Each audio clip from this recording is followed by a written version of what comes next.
The Trump administration has launched a flood of investigations into the alleged fraud happening in Minnesota, and it's also taking steps to try to cut off the spigot of taxpayer dollars that are allegedly being stolen there. What if the government handed $425 million to 830 organizations and couldn't prove a single dollar was spent properly? What if employees who tried to stop it were escorted out of buildings, stripped of their jobs, and silenced? And what if the people at the very top already knew? Imagine you're a government compliance officer. You sit down at your desk one morning in 2019, pull up a stack of contracts, and something stops you cold. The numbers don't add up. The paperwork is a mess. The controls that are supposed to be there, the safeguards, the checks, the verification steps, they're just not there. You know exactly what this means. If someone wanted to steal money through this system, they absolutely could. So you do what any responsible person would do. You speak up. Now imagine that instead of being praised, you're marched down a hallway in front of your colleagues, your badge is confiscated, and you're told you're under investigation. You're effectively banned from the building. And then, here's where it gets really dark. Your supervisor who silenced you, he gets promoted. That is not a hypothetical. That is the story of Faye Bernstein, a 20-year veteran of the Minnesota Department of Human Services. And it is just one thread in what federal investigators are now describing as one of the most extensive fraud breakdowns in the history of American social services programs. So let's break this down. All of it. Because this story is bigger, deeper, and more alarming than most people realize. And if you're new here, go ahead and hit that subscribe button, because we cover the stories that matter, and we don't cut corners doing it. Let's start with the audit that blew this thing wide open. In early January 2026, Minnesota's non-partisan Office of the Legislative Auditor released a report that stunned even seasoned government watchdogs.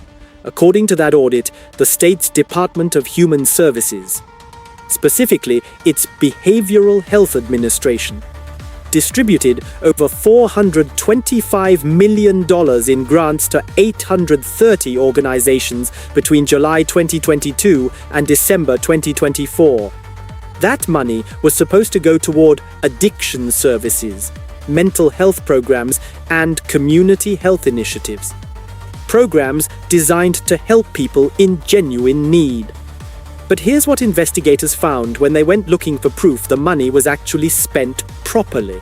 Missing progress reports, no documentation of required site visits, grants issued without competitive bidding, and perhaps the most jaw-dropping finding of all, documents that appeared to have been created or backdated after the audit had already begun. Paperwork manufactured to suggest compliance that never actually existed. Minnesota's legislative auditor, Judy Randall, said in 27 years on the job, she had never documented anything like it. And then there's this. In one case, a single grantee received $672,000 for one single month of work, and could not provide invoices or participant data to prove that work was ever done. Days later, the DHS manager who approved that payment left the government and went to work for that same grantee as a paid consultant.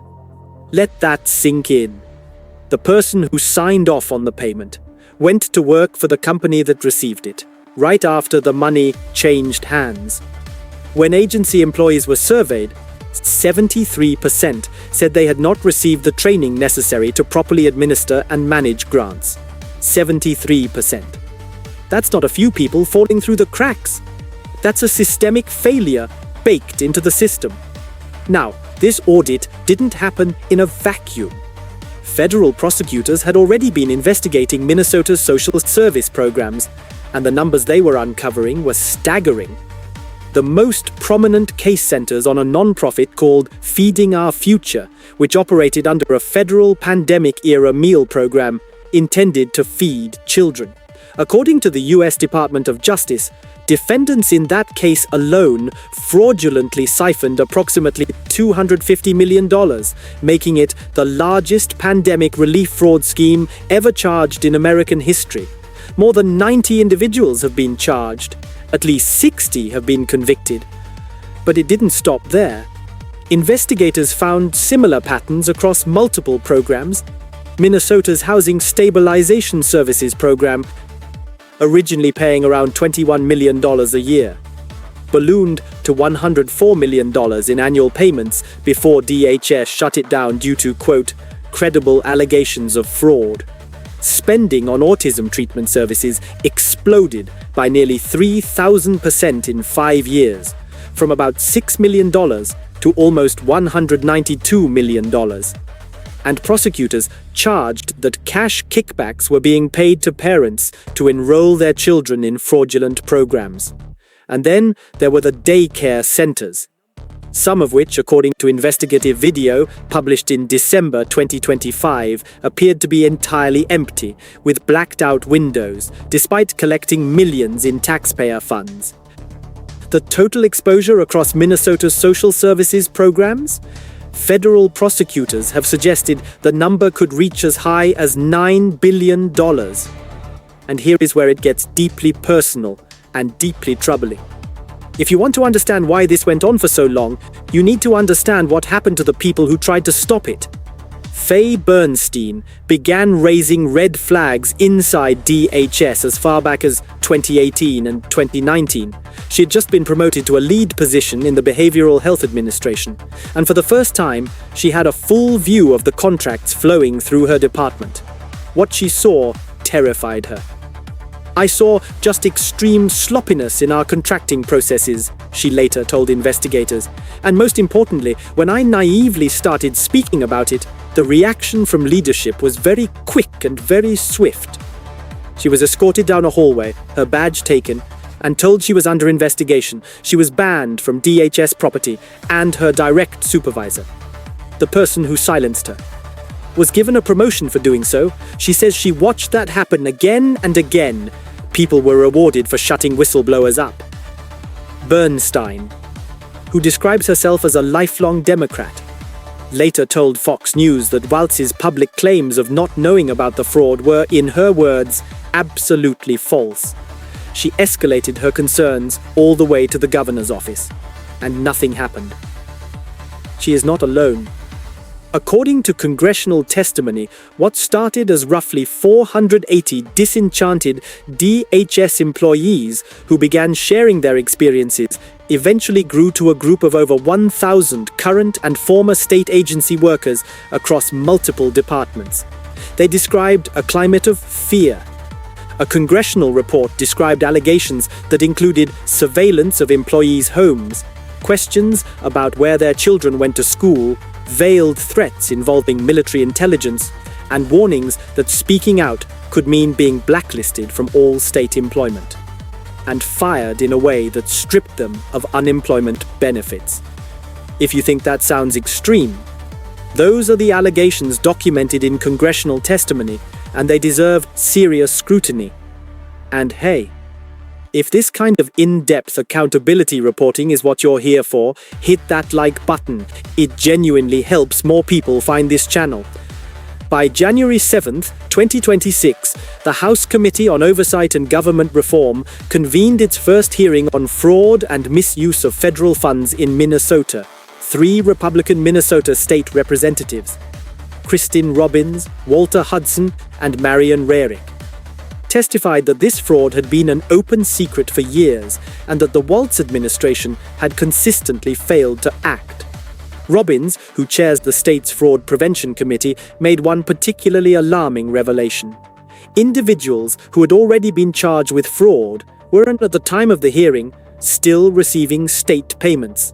No automatic payment freeze, no emergency suspension trigger. Money still flowing to people already accused of stealing it. Committee Chairman James Comer of Kentucky announced a formal investigation, citing what he described as $9 billion in potential exposure across Minnesota's social services programs. He requested internal communications, grant documentation, suspicious activity reports from the U.S. Treasury, and transcribed interviews with state officials.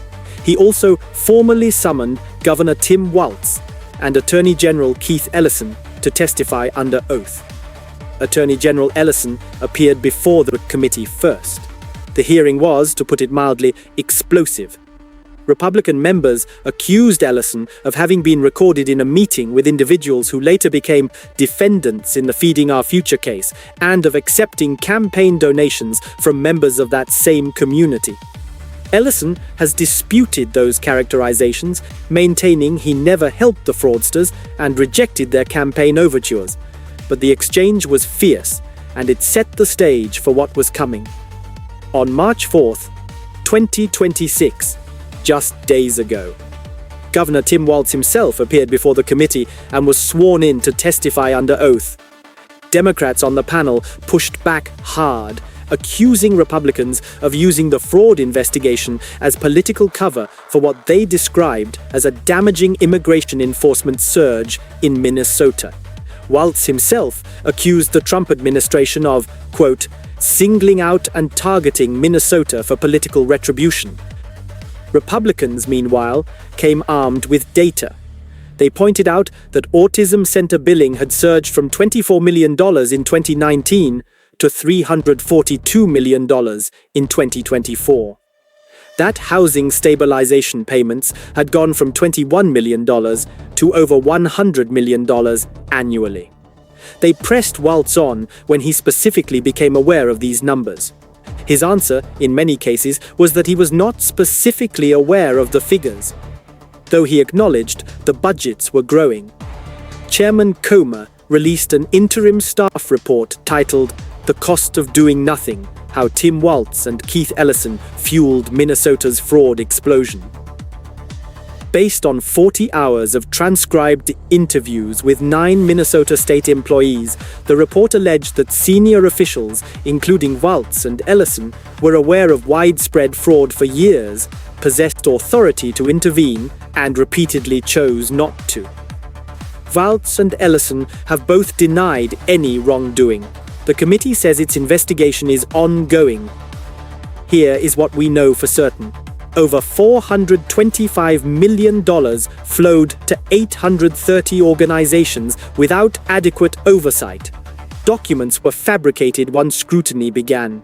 Whistleblowers who raised alarms as early as 2019 faced retaliation so severe that a congressional record now documents it in detail. Fraud prosecutors say every time they look under a rock in Minnesota, another multi-million-dollar scheme appears. And both the governor and the attorney general of Minnesota have now been forced to defend themselves under oath before the United States Congress. Whether this ends in criminal charges at the highest levels or remains a political and administrative reckoning, one thing is clear. The people who tried to sound the alarm deserve to be heard, and the American taxpayers whose money funded all of this deserve real answers. Drop your thoughts in the comments. I want to know what you think should happen next. Should there be further investigations, more subpoenas, and do you believe the warnings were genuinely ignored, or was something more deliberate going on? This story is still developing. Investigations are ongoing, and if history is any guide, more revelations are coming. Subscribe so you don't miss a single update, and thank you, as always, for watching.